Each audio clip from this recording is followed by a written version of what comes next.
But to the degree that we desire to feel and know and become like that thing behind it, that is, I want to know what my friend's experience was. I want to know what the artist meant by this.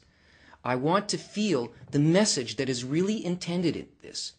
If I just take the object as it is, I can't understand anything. But if I look at the object, I can feel the mind of the artist, of the craftsman. Now, I'm skipping here. And he goes on to say, and therefore when someone thinks about his friend's performance and he comprehends the intelligence that he exercised in that performance, then both are equally involved in one power and intelligence.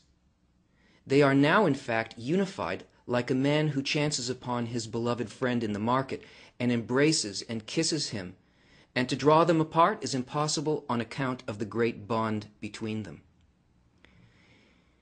In other words, if the person who perceives this thought behind the giving is in contact with the thought, he is in contact with precisely the same point of origin out of which the object and the intention behind it emerged. And he's bonded with his friend behind the object, behind the event. That is, I understand what the artist meant by this. I feel the idea conveyed to me, not at a distance, but I'm bonded with that idea. I am one with the mind of the one who intended it. And therefore, generally speaking, that aspect of intelligence of which we speak is the power and the intelligence which is found between the Creator and the creatures. It is the intermediary between the Creator and the creature. That is, he emanated one spark of intelligence by which all returns to him. All these things that are presented to us as physical occurrences, as inner feelings, as sensations, as desires, as fulfillments, all of these things that appear to be outside of us are actually the mind of the Creator, that is, the thought of the Creator conveyed to us on the level on which we can accept it. And if our desire is to understand why this was given, the quality of love behind what is given, then we bond with that intermediary. And the light, this is the intelligence emanating from the source. And recall the verse, all of them you made with wisdom. That is, he created the whole universe with his wisdom, that is, with this thought. And therefore, he who merits to comprehend the ways in which he created the universe and its order surely bonds with the intelligence of him who caused them, and thus he bonds with the blessed Creator.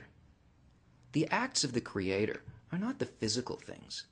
Remember, the environment that the human lives in is not the environment of physical acts, which is already perfectly in balance with the laws of nature. The environment of the human is the thought of the Creator.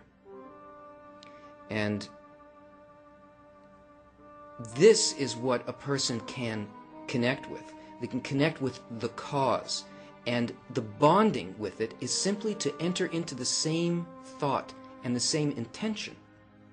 Once this begins to happen, we are no longer separated in an external world, in a physical world, but we are connected with that point that emanates everything into this world. And this is done through a relationship with the Creator.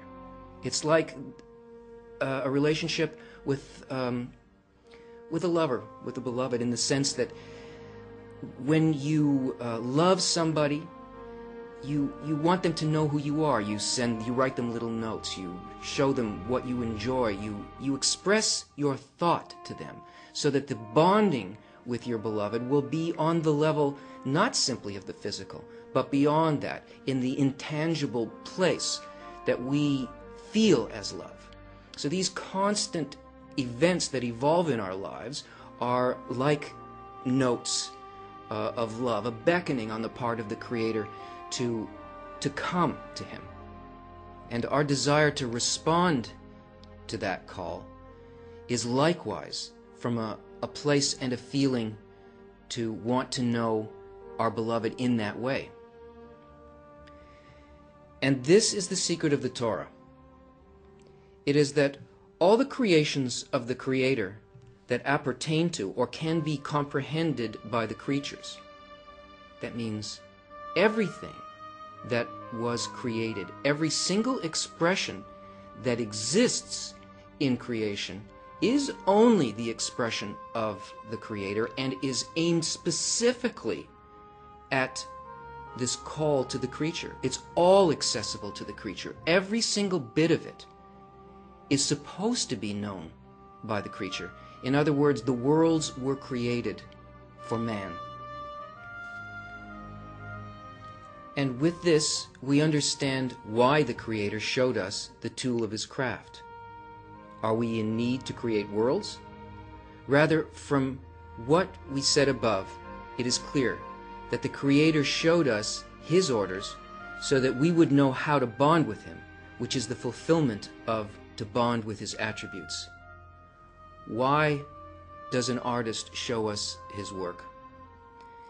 It is so his perception, his inner feeling, and his attitude will be accessible to us.